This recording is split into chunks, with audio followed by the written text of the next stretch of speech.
In our previous lesson, we saw how we can map the logical view of a linked list into a C or C++ program. We saw how we can implement two basic operations, one traversal of the linked list and another inserting a node at the end of the linked list. In this lesson, we will see a running code that will insert a node at the beginning of the linked list.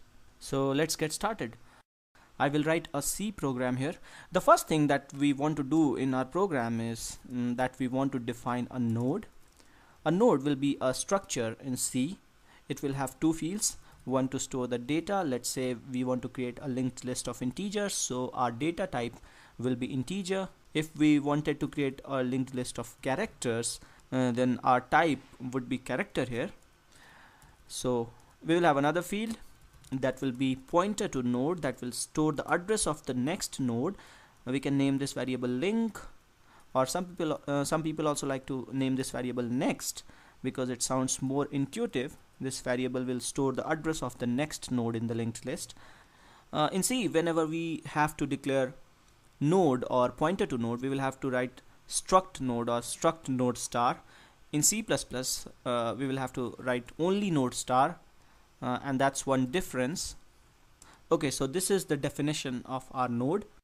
Now to create a linked list, we will have to create a variable that will be pointer to node and that will store the address of the first node in the linked list, what we also call the head node. So I will create a pointer to node here, struct node star. We can name this variable whatever. Often for the sake of understanding, we name this variable head. Now I have declared this variable as a global variable. I have not declared this variable inside any function, and I'll come back to why I'm doing so. Now I'll write the main method. This is the entry point to my program. The first thing that I want to do is I want to say head is equal to null, which will mean that this pointer variable points nowhere. So right now the list is empty. So far what we have done here in our code is that we have created a global variable named head, which is of type pointer to node, and the value in this pointer variable is null. So far the list is empty.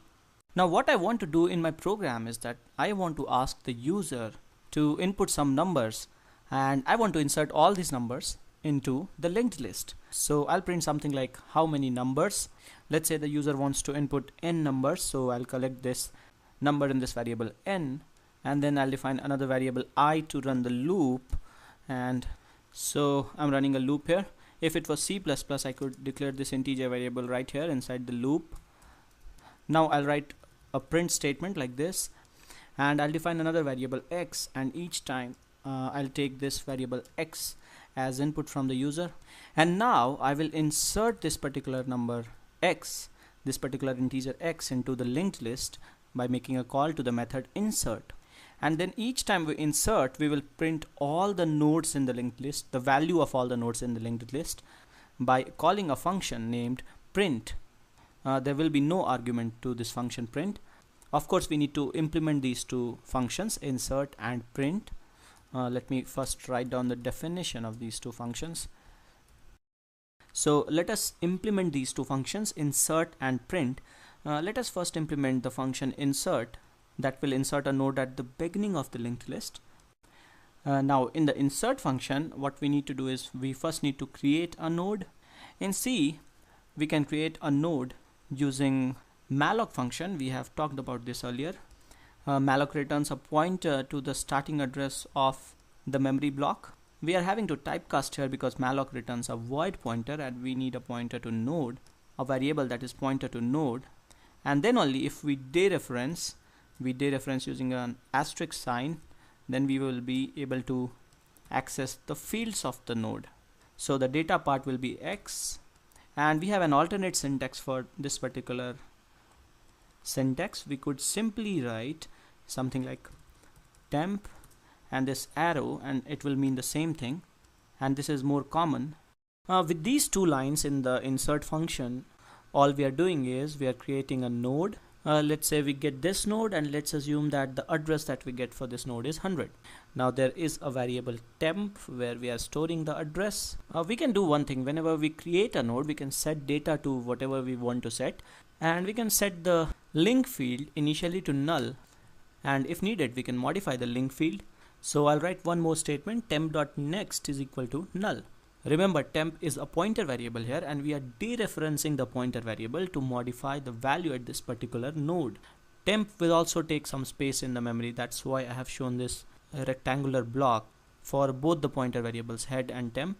And node has two parts, one for the pointer variables and one for the data.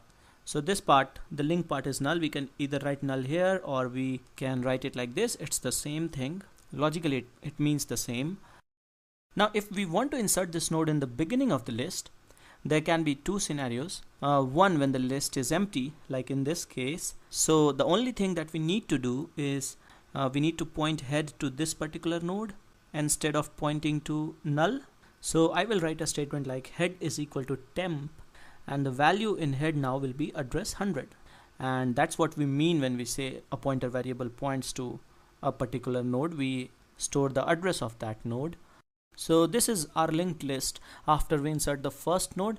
Let us now see what we can do to insert a node at the beginning if the list is not empty, like what we have right now. Once again, we can create a node, fill in the value x here that is passed as argument. Initially we may set the link field as null, and let's say this node gets address 150 in the memory, and we have this variable temp through which we are referencing this particular memory block. Now unlike the previous case, if we just set head is equal to temp, this is not good enough because we also need to build this link. We need to set the next or the link of the newly created node to whatever the previous head was. So what we can do is we can write something like, if head is not equal to null, or if the list is not empty, first set temp.next equal head. So we first build this link, the address here will be 100, and then we say head equal temp. So we cut this link and point head to this newly created node, and this is our modified linked list after insertion of this second node at the beginning of the list. Now one final thing here, this particular line, the third line, temp.next equal null, this is getting used only when the list is empty. If you see, when the list is empty, head is already null. So we can avoid writing two statements. We can simply write this one statement, temp.next equal head, and this will also cover the scenario when the list is empty. Now the only thing remaining in this program to get this running is the implementation of this print function. So let us implement this print function. What I will do here is I'll create a local variable which is pointer to node named temp, and I need to write struct node here. I keep missing this. In C you need to write it like this, and I want to set this as address of the head node. So this global variable has the address of the head node. Now I want to traverse the linked list, so I will write a loop like this. While temp is not equal to null, I'll keep going to the next node using this statement, temp is equal to temp.next, and at each stage I'll print the value in that node as temp.data.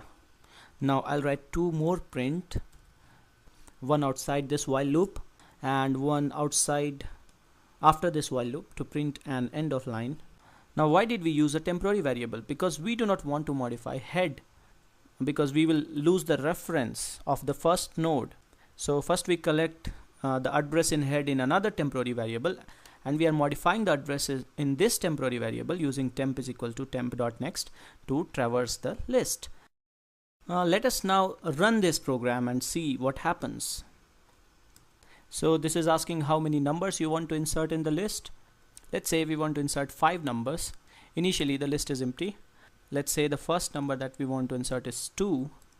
At each stage we are printing the list. So the list is now 2. The first element and the last element is 2.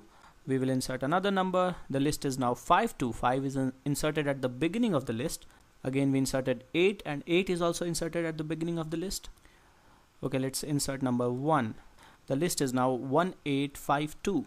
And finally I inserted number 10. So the final list is 101852. This seems to be working. Now if we were writing this code in C++, we could have done a couple of things. We could have written a class and organized the code in an object-oriented manner. We could also have used new operator in place of the malloc function. Now coming back to the fact that we have declared this head as global variable, what if this was not a global variable, this was declared inside this main function as a local variable? So I'll remove this global declaration.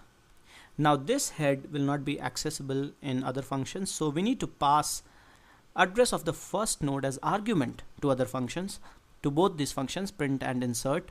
So to this print method we will pass, let's say we name this argument as head. We can name this argument as head or a or temp or whatever. If we name this argument as head, this head in print will be a local variable of print and will not be this head in main. These two heads will be different, these two variables will be different. When the main function calls print passing its head, then the value in this particular head in the main function is copied to this another head in the print function. So now in the print function we may not use this temp variable. What we can do is we can use this variable head itself to traverse the list, and this should be good. We are not modifying this head here in the main. Similarly to the insert function, we will have to pass the address of the first node, and this head again is just a copy. This is again a local variable. So after we modify the linked list, the head in main method should also be modified. There are two ways to do it. One, we can pass the pointer to node as return from this method. So in the main method, insert function will take another argument, head, and we will have to collect the return into head again so that it is modified. Now this code will work fine. Oops, I forgot to write a return here, return head. And we can run this program like before. We can give all the values and see that the list is building up correctly. There was another way of doing this. Instead of asking this insert function to return the address of head, we could have passed this particular variable head by reference. So we could have passed insert ampersand head. Head is already a pointer to node. So in the insert function we will have to receive pointer to pointer, node star star. And to avoid confusion, let's name this variable something else. This time let's name this pointer to head. So to get head, we will have to write something like, we will have to dereference this particular variable and write asterisk pointer to head everywhere, and the return type will be void. Sometimes we want to name this variable as head, this local variable as head. Doesn't matter, but we will have to take care of using it properly. Now this code will also work. As you can see here, we can insert nodes, and this seems to be going well.